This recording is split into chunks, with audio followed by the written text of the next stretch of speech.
Hello বন্ধুরা, কেমন আছো তোমরা সবাই? আশা করি সবাই অনেক অনেক ভালোই আছো। তোমাদের ভালোবাসায় আমিও অনেক ভালোই আছি, কারণ তোমরা আমাকে যে পরিমাণ ভালোবাসা দিয়েছ এবং সাপোর্ট দিয়েছ তা আমি কোনোদিন ভুলতে পারবো না। তাই তোমাদের জন্য আরও একটি নতুন গল্প নিয়ে আসলাম। তোমরা পুরো গল্পটা শুনবে, আমি 100% শিওর তোমরা অনেক মজা পাবে। তাই চ্যানেলটি সাবস্ক্রাইব করতে ভুলো না।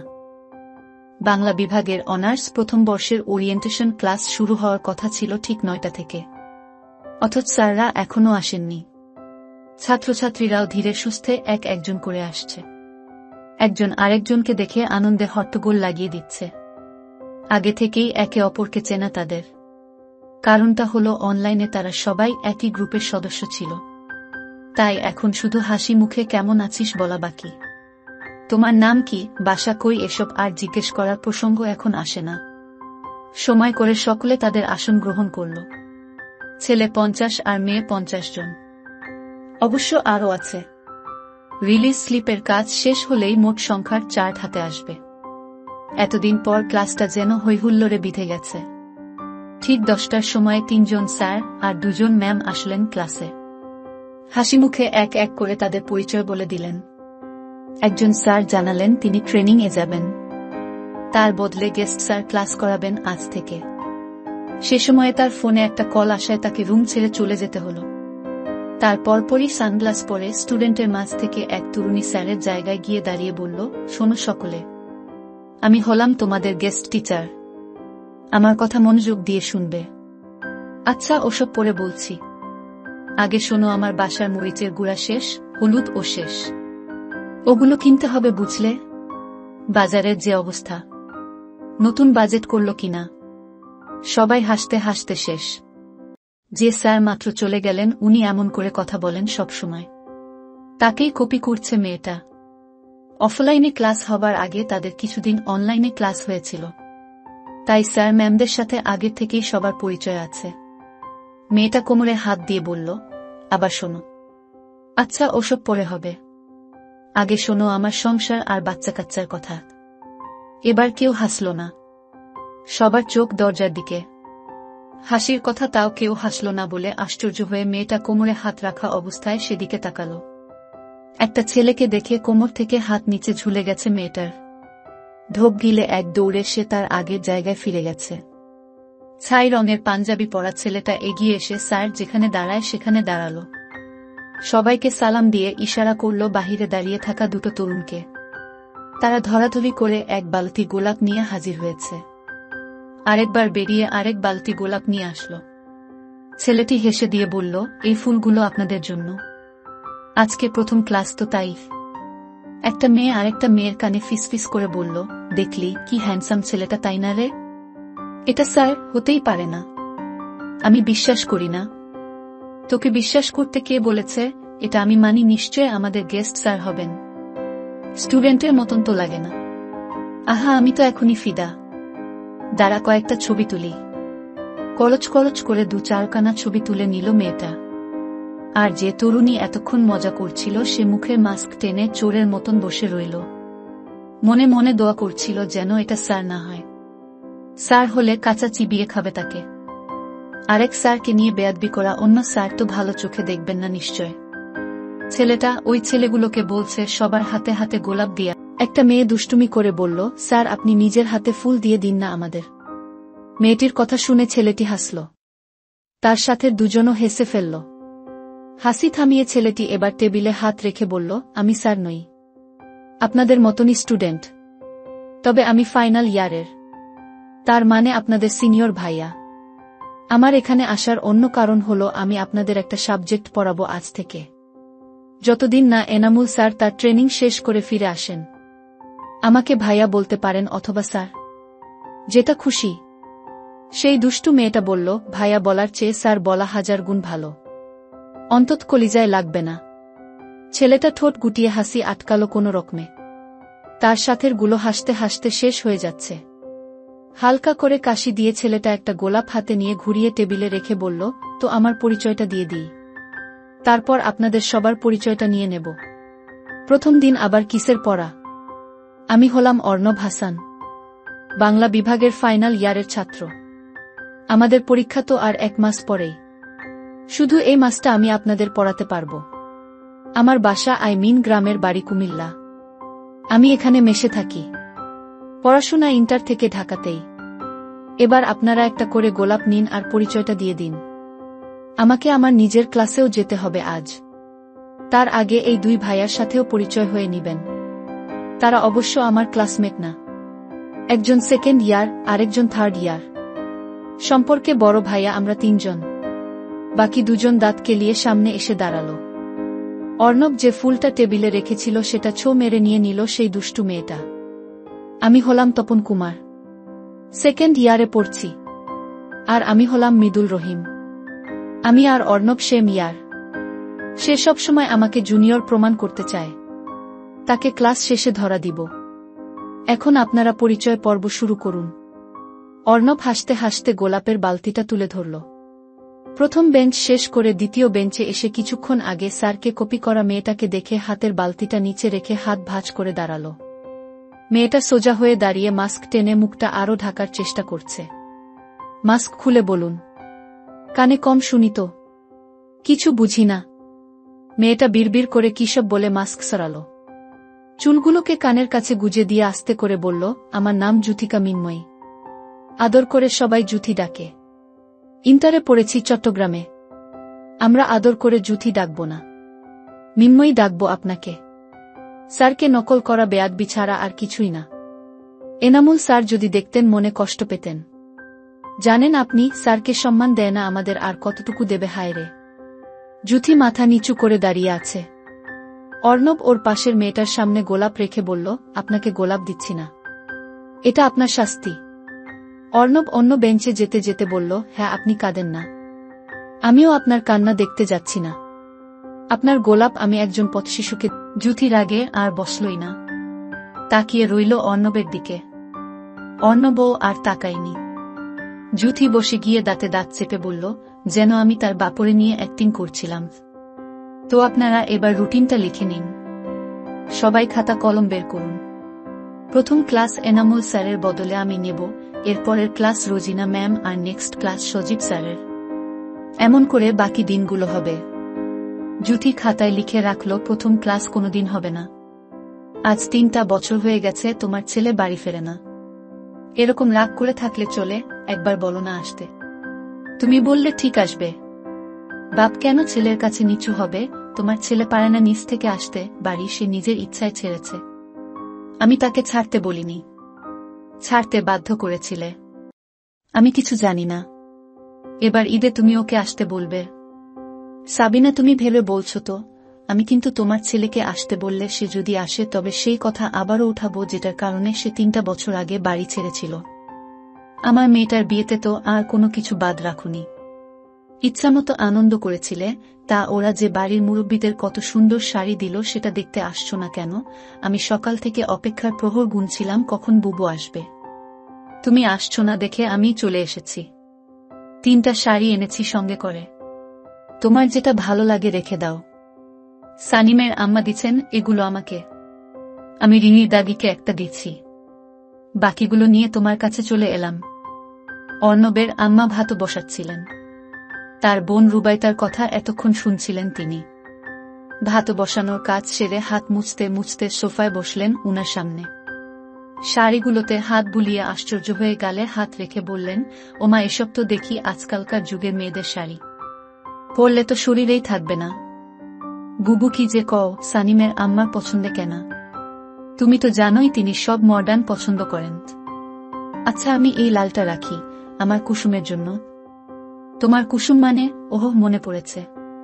ওই কুসুম, এখনো মনে রেখেছ তার কথা? আমি তো ভুলেই গেছিলাম প্রায়। ভুলবো কি রে, মেয়েটা কি ভোলার মতন? তোর দুলাভাই সেই মেয়ের কথা আবার লাটে উঠাবে দেখিস। পরিষ্কার নদীর পানি। ছোট ছোট ঢেউ বেয়ে চলেছে সেকেন্ডের সঙ্গে পালা দিয়ে। কিনারায় বসে হাত দিলে নিচ থেকে শ্যাওলা ছোঁয়া যায় সহজেই। নদীর দুপাশ খালি। বিশাল জায়গা জুড়ে খোলা মাঠ। সেই মাঠে গরু আছে, ছাগল আছে। তারা তাদের নিত্যদিনের কাজ করতে ব্যস্ত। ঘাস খাওয়া আর প্রকৃতিকে উপভোগ করা। তাদের আর কাজ কি? মাঝে মাঝে নদীতে নেমে মালিকের সাহায্যে গোসল করা। খোলা মাঠটার মধ্যিখানে একটা বটগাছ আছে। বয়স অনেক বেশি, এই ধরুন 140 বছর। দোলনা লাগানো একেবারেই কঠিন কাজ, ঢালগুলো অনেক উপরে, তাই কেউ চাইলেও এত সুন্দর একটা জায়গায় দোলনার ব্যবস্থা করতে পারে না। বাতাস অনেক আজ ভোর থেকে, আকাশে মেঘ জমেছে, হয়তো এখনই হালকা ঝড় শেষে বৃষ্টির পালা শুরু হবে। বট গাছটায় দোলনা লাগানোর চেষ্টা সবাই করেছে ঠিক, কিন্তু তাদের দলের একজন আছে যে কিনা হাজারবার ব্যর্থ হবার পরেও দোলনা লাগাতে প্রতিদিন একদিন ঠিক সে দোলনা লাগাতে পারবে। আজও সে এসেছে তার সেই আত্মবিশ্বাস নিয়ে, হাতে মোটা দড়ি। গাছটার দিকে অনেকক্ষণ তাকিয়েছিল বলে ঘাড় ব্যথা হয়ে গেছে। দড়ি ফেলে ঘাড় ডলতে ডলতে গাছটার চারিদিকে একবার ঘুরে আসলো মেয়েটা। তারপর দড়িটা নিচ থেকে তুলে গাছে উঠতে চেষ্টা করল, কিন্তু তার কপাল, সে তো গাছে উঠতে জানে না। উঁচুতে গেলে তার শরীর খারাপ হয়, মাথা ঘোরে। দড়িটার শেষ প্রান্তে একটা পাথর গিট্টু দিয়ে লাগিয়ে ছুঁড়ে মারল ঢালের দিকে। ঢালটা এত উঁচু যে দড়িটা সেখান পর্যন্ত পৌঁছালই না। 10-15 মিনিট ধরে চেষ্টা করেও না পেরে সে দড়ি নিয়ে আবার চলল বাড়ির দিকে। কুসুম বোন, দাঁড়াও আমার জন্য। হ্যাঁ কলি, এসেছিস? পারলে না তো? আমি জানতাম তুমি পারবে না। স্কুলের ছুটি হয়েছে তোর আজ এত তাড়াতাড়ি? আজ বৃহস্পতিবার তো, ভুলে গেলে? কুসুম মাথা চুলকে দড়িটা কলির হাতে দিয়ে চলতে চলতে বলল, আমার ছোট মাথায় ও তো সব থাকে নাকি? আজ বিস্কুট দেয়নি? না দেয়নি। চলো না, আমি সহ চেষ্টা করি। দোলনাটা যদি একবার লাগাতে পারি তাহলে কেল্লা পথে।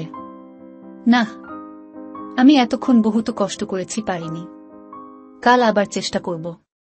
তোকে তাই তো বলি গাছে ওঠা শেখ। তুই যেদিন গাছে ওটা শিখবি সেদিন দোলনাটা লাগাতে পারবো আমি। দুজনে পথ চলতে চলতে মেইন রোডে এসে থেমে উল্টো পথে দূরের দিকে যতদূর চোখ গেল তত পর্যন্ত তাকিয়ে থাকল কুসুম। কলি ও তাকালো বোনের দেখা দেখি। তারপর কুসুমের হাত টানতে টানতে বলল, দেখবে এই ঈদেই আসবে। প্রত্যেক বছর বলিস, কিন্তু আসে না তো। আচ্ছা একটা কথা বলতো কলি, সবসময় ঈদ আসলেই কেন বলিস যে উনি আসবেন? আমি শুনেছি, চাচি বলছিল, তিনি নাকি শুধু ঈদের সময় বাড়ি ফেরেন। অথচ কতগুলো ঈদ কেটে গেল, তাই না? আমার কিছু মনে থাকে না। আচ্ছা তার নাম কি ছিল যেন? হইছে, আর ফুটানি করতে হবে না। সব ভুলতে পারো, কিন্তু তার নাম তুমি ভুলতে পারবে না তা আমার জানা আছে। আম্মার কাছে বলবো তোমার এমন ফুটানির কথা। কুসুম জিভে কামড় দিয়ে দৌড় দিল। কলি পিছু পিছু যেতে যেতে বলল, আল্লাহ যেন আমার বোনের মুখে এমন হাসি চিরকাল রাখেন। ক্লাস শেষ হবার পর জুথি যখন বান্ধবীদের সাথে চলে যাচ্ছিল সে সময় একটা ইন্টার পড়ুয়া ছেলে ছুটে এসে জুথির সামনে দাঁড়ালো পথ আটকে। ছেলেটা একটা গোলাপ এগিয়ে ধরতেই তার বাকি ক্লাসমেটরা হাততালি দেওয়া শুরু করে দিল। ছেলেটা ওদের ধমকিয়ে বলল, আরে আমি প্রপোজ করতে আসিনি, অর্ণব ভাইয়া বলছে আপুটাকে দিতে। এবার বাকিরা আরো জোরে হাততালি দেওয়া শুরু করে দিল। ছেলেটা আবার ধমকিয়ে ওদের থামিয়ে বলল, ফুলটা নাকি আপুকে দেয়নি, রাগ করে এখন দিতে বলেছে, আর আপনাকে বলতে বলছে ভাইয়া আপনাকে ক্ষমা করে দিচ্ছেন। জুথি ফুলটা ওই ছেলের হাতে আবার ধরিয়ে দিয়ে বলল, তোমার ভাইয়াকে বলিও আমি তার কাছে ক্ষমা চাইনি। তাহলে কিসের মাফ করলেন উনি? কাটা সহ গোলাপ উনার মুখে পুরে দিয়ে যাও। কথাটা বলে জুথি চলে গেল বাসার দিকে। একটা মেয়ে এসে ফুলটা ছেলেটার হাত থেকে নিয়ে বলল, ধন্যবাদ ভাইয়া, এই নিয়ে আজকে আমি ফুল 3টা পেলাম। ছেলেটা মেয়েটার পিছন পিছন ছুটে গিয়ে ফুল কেড়ে নিয়ে বলল, গোলাপের দাম জানেন? স্যারের কাছে নালিশ করব একদম। কি আজব ডিপার্টমেন্ট! কেউ গোলাপ একটা জায়গায় 3টা নিচ্ছে, কেউ নিচ্ছেই না। কেউ দিচ্ছে না, আবার দিচ্ছে তাও আমাকে বাহন বানিয়ে। আমি পাগল হয়ে যাব নির্ঘাত। অন্য ক্লাসে এসে বসেছে, এবার তাদের ক্লাস। বইয়ের পাতা উল্টে একটা কবিতা পড়ছে, বিড়বিড় করে মৃদুল বাউল গীতি শুরু করেছে। স্যার এখনো আসেননি।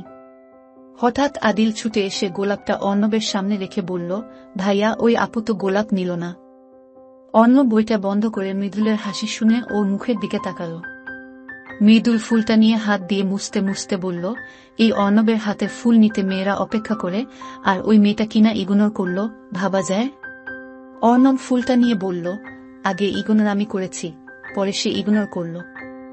নেক্সট বার ইগনোর করার সময় আমার আসবে। ফুলটা আমার কাছেই থাকুক। মরা হলেও এই ফুল আমি ওই মৃন্ময়ীর ব্যাগে পৌঁছাব। মৃদুল হাসতে হাসতে বলল, কি যেন বলছিল, আদর করে জুথি ডাকতে। হা হা হা।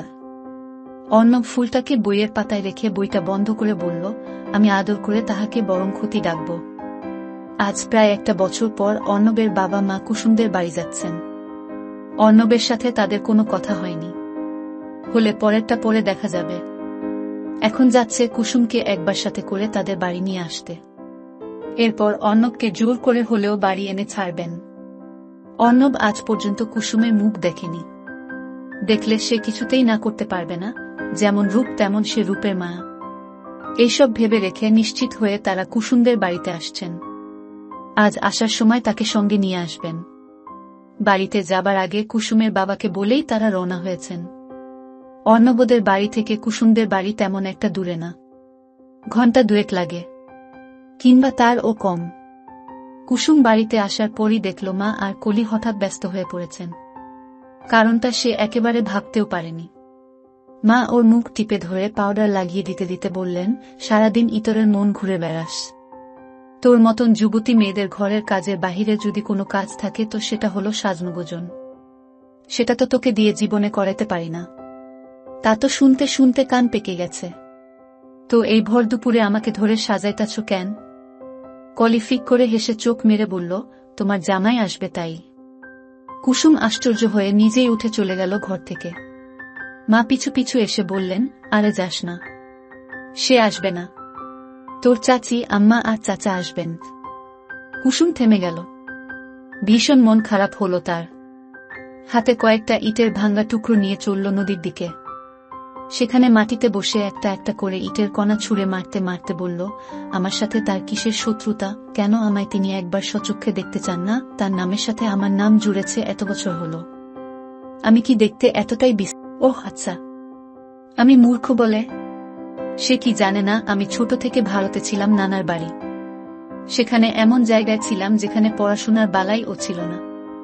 বাবা মা বাধ্য হয়ে আমাকে সেখানে পাঠিয়েছিলেন, সে কারণটাও কি তিনি জানেন না? জীবনে পড়াশোনাই সব। তাহলে মানা করে দিলেই তো পারেন। আজ কেন তার বাবা মা আসছেন আমাদের বাড়িতে? কেন আসেন আর আমাকে দামি উপহার দেন, এরপর বলে যান একদিন তিনি ঠিক আসবেন? আর কবে আসবেন? আমি এতটাই তুচ্ছ? যদি কখনো আমার সাথে তার দেখা হয় আমি তাকে বলে দিব, পছন্দ না করলে যেন বিয়ের পিঁড়িতে না বসে। কুসুম, কি ভাবিস এত? আয় আমার সঙ্গে। তোর চাচি আম্মা এসে গেছেন, তোর জন্য কত কি এনেছে দেখবি, আয়। আম্মা কুসুমের হাত ধরে জোর করে নিয়ে গেলেন বাড়ির দিকে। কুসুম মন খারাপ করে তার সাথে চলল। অর্ণবের আম্মাকে দেখে সালাম দিয়ে তার পাশে ঘেঁষে দাঁড়াল সে। মেয়ের মুখে পাউডার লাগালেই হইব না পাপিয়া, কানের পেছনে কালো টিকাও লাগাইতে হবে। আমাদের কারোর নজর যেন না লাগে। পাপিয়া এসে কুসুমের হাত ধরে বলল, আপন মানুষের নজর লাগে না গো আপা। এই শাড়িটা আমি কুসুমের জন্য এনেছিলাম। অর্ণব এই ঈদে আসবেই, আর আমরা তো কুসুমকে সাথ করে। আপা শোনেন, একটা কথা বলি। অর্ণব সেই কোনো বছর যে ঢাকা চলে গেছে, আর কি আসে নাই। আমার তো মনে হয় তার বিয়েতে কোনো মতো নাই। মতো থাকারও কথা না। আমার মেয়েটা ওর মতো শিক্ষিত না। শিক্ষিত কি বলছি, ও তো পড়ালেখাই জানে না। আপনার অমন ছেলে কি আমার এমন মেয়েকে বিয়ে করতে রাজি হওয়ার কথা? অর্ণবের বাবা নড়েচড়ে বসলেন। অর্ণবের মাকে কথা বলতে মানা করে তিনি বললেন, অর্ণবকে আমরা যা বলবো তাই শুনবে। আর আমার ইচ্ছা হয়েছে আমি আমার ছোট ছেলের বউ করলে এই কুসুম মাকেই করব। অর্ণব আমার কথা ফেলতেই পারবে না। কুসুমের চেয়ে ভালো মেয়ে আমার অর্ণবের জন্য আমি পাব না। একমাত্র কুসুমই ওর মন জুগিয়ে চলতে পারবে। আর পড়াশোনা শিখতে কদিন লাগে? অর্ণব অল্প কদিনেই লেখাপড়া সব শিখিয়ে পড়িয়ে নিতে পারবে। এটা নিয়ে ভাববার কিছু নেই। কুসুমের মনটা আবারও খারাপ হয়ে গেল। যতদূর বোঝা গেল উনার মনে হয় বিয়েতে মতো নেই। জোর করে বিয়ে দেওয়ার কথা হচ্ছে বলেই কি উনি বাড়ি ফিরছেন না? তো আপা, আমি আজ আসার আরেকটা কারণ আছে। এই ঈদে আমি অর্ণবকে বাড়িতে এনেই ছাড়ব। তো চাচ্ছি কুসুমকে সঙ্গে করে নিয়ে যেতে। অর্ণব একবার এসেই চোখের দেখা দেখুক। আপনি আমার কথা মাথায় নিয়ে রাখেন, অর্ণব সেদিনই বিয়েতে রাজি হয়ে যাবে। কুসুমের মা বাবা দুজনেই সন্তুষ্ট হলেন উনাদের কথা শুনে। কিন্তু কুসুমের মন সায় দিল না কিছুতেই। পরের জন্মে বয়স যখন 16ই সঠিক, আমরা তখন প্রেমে পড়ব। মনে থাকবে? বুকের মধ্যে মস্ত বড় ছাদ থাকবে, শীতল পাটি বিছিয়ে দেব, সন্ধে হলে বসবো দুজন, একটা দুটো খসবে তারা, হঠাৎ তোমার চোখের পাতায় তারা চোখের জল গড়াবে, কান্ত কবির গান গাইবে, তখন আমি চুপটি করে দু চোখ ভরে থাকবো চেয়ে। মনে থাকবে? আর অর্ণব বসু। হ্যাঁ রে অর্ণব, 16 বছর শুনে মনে পড়ল, তোর হবু বউয়ের কি খবর? তার তো এখন 16 হলো মনে হয়। 3 বছর আগে তেরো বলছিল।